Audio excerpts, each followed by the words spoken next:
Friends எல்லாருக்கும் வணக்கம். நான் உங்கள் தமிழினி. இன்னைக்கு நம்ம பார்க்க போகிற ரெசிபி ஒரு கார ரெசிபி, அப்புறம் ஒரு ஹெல்த்தியான ரெசிபி கூட. இன்னைக்கு நம்ம கேழ்வரகு பக்கோடா பார்க்க போகிறோங்க. கேழ்வரகுல iron, calcium and amino acids இது எல்லாமே நிறைஞ்சிருக்குங்க.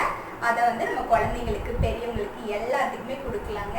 நம்ம ஹெல்த்தியான கேழ்வரகு பக்கோடா எப்படி செய்யறதுன்னு பார்க்கலாம் வாங்க. இந்த ராகி பக்கோடான்னு கூட சொல்லலாம். ராகி பக்கோடா எப்படி செய்யறது வீடியோக்குள்ள போலாம் வாங்க. இன்னைக்கு நம்ம செய்ய போகிற ராகி பக்கோடாக்கு என்னென்ன பொருள், செய்யறதுக்கு தேவையான பொருள் பார்த்துடலாம் வாங்க. ராகி மாவு 1 கப் எடுத்துட்டோம். அடுத்ததா பெரிய வெங்காயம் பொடி பொடியாக கட் பண்ணி வச்சுருந்தோம், அதையும் எடுத்துட்டோம். இப்போ முருங்கைக்கீரை ஆட் பண்ணிட்டோம்.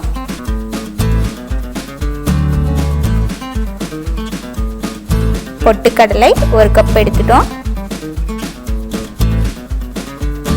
வரமிளகாய் 4. அடுத்ததா நெய் இல்லைன்னா வெண்ணெய் இல்லைன்னா டால்டா, இது 3ல் எது உங்ககிட்ட இருக்கோ அதை ஆட் பண்ணிக்கலாம். இது 3ல் ஏதாவது ஒன்று ஆட் பண்ணால் மட்டும்தான் நமக்கு ராகி பக்கோடா நல்லா மொறு மொறுன்னு நல்லா கிறிஸ்பியாக மெது மெதுன்னும் கிடைக்கும். இப்போ உப்பு தேவையான அளவு நல்லா மிக்ஸ் பண்ணிக்கலாம்.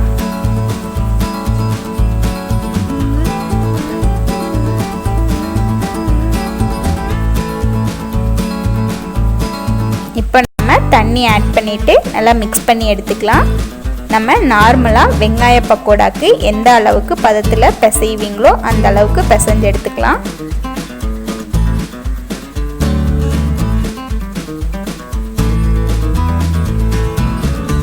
இப்போ மாவு நல்லா பிசைஞ்சு எடுத்தாச்சு.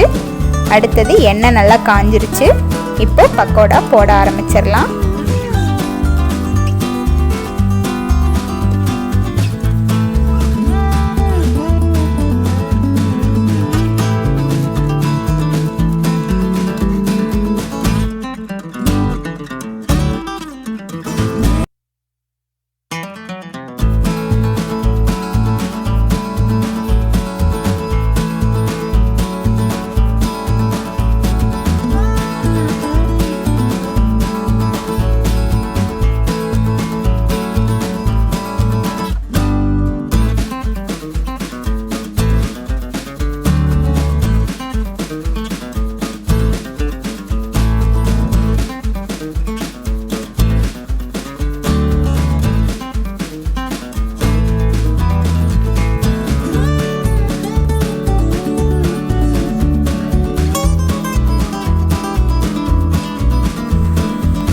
இப்போ நமக்கு ராகி பக்கோடா நல்லா வெந்து மெது மெதுன்னு நல்லா மொறு மொறுன்னு கிடச்சிடுச்சு.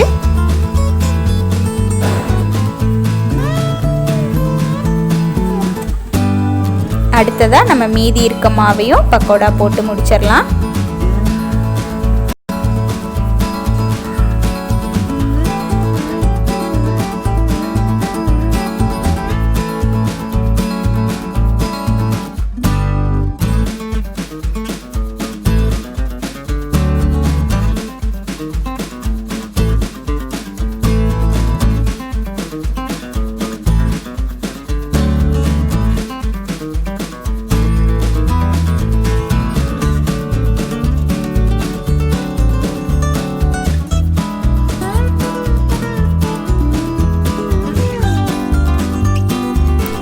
ராகி மாவு நல்லா ஹெல்த்தியான ஒன்று.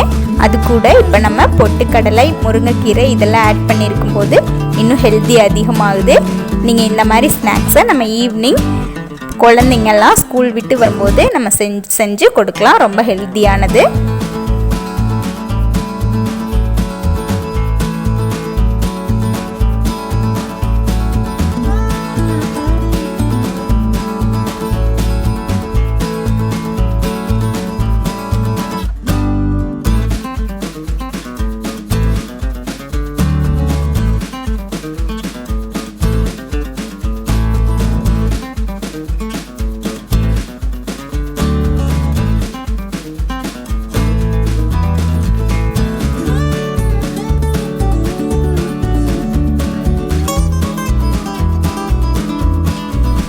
இப்போ நம்ம ராகி பக்கோடா போட்டு முடிச்சாச்சு.